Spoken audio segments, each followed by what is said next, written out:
যে আজিকাল কাণ্ড নিয়ে আবু সিদ্দিককে নিয়ে কি বলবেন? এবারে দেখছি ক্যানিং বিধানসভাতে আপনার নেতৃত্বে মিছিলের আয়োজন, কি দাবি জানাতে চাইছেন? দেখুন, আমরা চাই আমার তিলোত্তমা বোন দ্রুত বিচার পাক। তার সাথে যে পাশবিক নৃশংস অত্যাচার হয়েছে, তাকে খুন করে, তাকে ধর্ষণ করে, তার সাথে যে অন্যায় হয়েছে, এই অন্যায়ের ন্যায় আমরা চাই। সেই জন্য এই কাণ্ডকে সামনে রেখে আমরা প্রতিবাদ মিছিল করছি।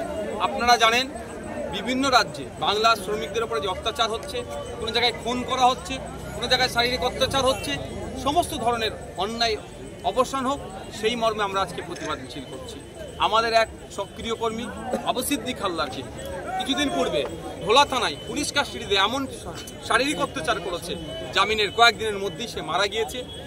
দুবার পোস্টমর্টম হয়েছে, দুবার পোস্টমর্টমও সরাসরি উল্লেখ আছে তার শরীরের আঘাতের ফলে তার মৃত্যু হচ্ছে। সুতরাং আমরা যতটুকু জানতে পেরেছি অ্যাডভোকেটের মাধ্যমে যে এটা পোস্টমর্টম রিপোর্টে এসেছে। তো যে পুলিশরা, যে কালপিটরা এর সাথে যুক্ত আছে, সেই পুলিশদের বিরুদ্ধে যেমন ডিপার্টমেন্টাল কোয়ারি থেকে শুরু করে যেগুলো চলবে, সাথে সাথে তাদেরকে বরখাস্ত এবং তারা দ্রুত যাতে শাস্তি পায় তার ব্যবস্থা করে। মূল অভিযোগকে গ্রেপ্তার করতে পারছে না, দেখছি কখনো ভলেন্টিয়ার গ্রেপ্তার হচ্ছে, কখনো কোনো থানার ওসি। কি বলবেন? ক্যানিং এর বুকে দাঁড়িয়ে কি দাবি জানাতে চাইছেন, কি বলতে চাইছেন? দেখুন, আসল মাথাগুলো খুঁজে বার করা হোক। এটা একটা মাথার কাজ নয়, আমি দায়িত্ব নিয়ে এটা বলতে পারি। এর পিছনে বড় ষড়যন্ত্র আছে। কারা কারা ছিল ওই সময় ডিউটিরত, তাদেরকে জিজ্ঞাসাবাদ যদি সিবিআই করে তাহলে অনেকে বেরিয়ে আসবে। আর কেন্দ্র রাজ্যের যে অশুভ আঁতাত আছে সেটা ধ্বংসক আমরা বারবার চাইছি।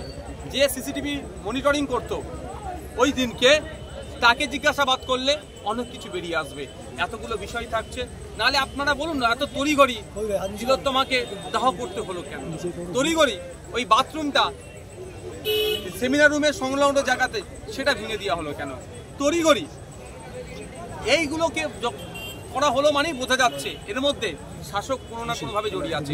তবে শাসক কিভাবে জড়িয়ে আছে আমার যতটুকু অবজার্ভ, আমি যতটুকু জানতে পেরেছি সূত্র মারফত, এখানে শাসকের বড় বড় নেতার বড় বড় দামাল ছেলেরা আছে, যারা ডাক্তারি পড়তে গিয়ে এক প্রকার ওয়ান টাইপ অফ মাতালাতাল বিভিন্ন ধরনের নেশা করতো।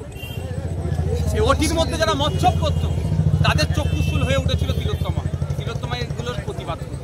সেই জন্য তাকে এই ক্যানিং এ একাধিক মানুষকে মিছিলে আসার জন্য তৃণমূলের পক্ষ থেকে হুমকি দেওয়া হয়েছে, কি বলবেন?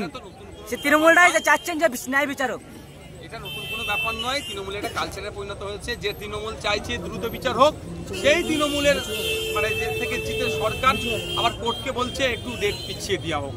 যে তৃণমূল বলছে দ্রুত বিচার হোক, সেই তৃণমূলই সরকারের পক্ষ থেকে সুপ্রিম কোর্টে 21-22টা উকিল লাগিয়ে দিচ্ছে বিচার যাতে না পাই তিলোত্তমা।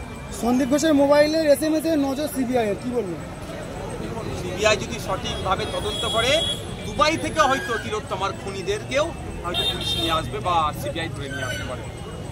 জুনিয়র ডাক্তারের মমতার সঙ্গে বৈঠকে বসতে চায়। জুনিয়র ডাক্তারের দাবি যে মানে মিডিয়া থাকবে, লাইভ স্ট্রিম হবে, কিন্তু মুখ্যমন্ত্রী বলছে আমি লাইভ স্ট্রিম করবো না, কখন মিটিং হবে? এই বিষয়ে কি হয়ে গেছে তো মিটিংটা, যখন হয়ে গেছে সেই বিষয়ে আর বিতর্ক করবো না। তবে এতটুকু বলতে পারি, মমতা ব্যানার্জির প্রশাসনিক বৈঠকে কিন্তু লাইভ হয়। কার মুড়ি বড় পুলিশের, কার ভাতটা করে নেবে, এটা তুমি দেখে নেবে, ওটা তুমি দেখে নেবে, সব এখানে চাওয়ার জায়গা নয়, এই ধরনের কথাও কিন্তু মমতা ব্যানার্জির লাইভ আমরা দেখতে পাচ্ছি। লাইভে উনি বলছেন তুই বোম্বা দিস, তোর বাস স্ট্যান্ডে কি হবে, এটা উনি লাইভে বলছেন। তাহলে জুনিয়র ডাক্তারদের সাথে লাইভ করতে অসুবিধা হবে।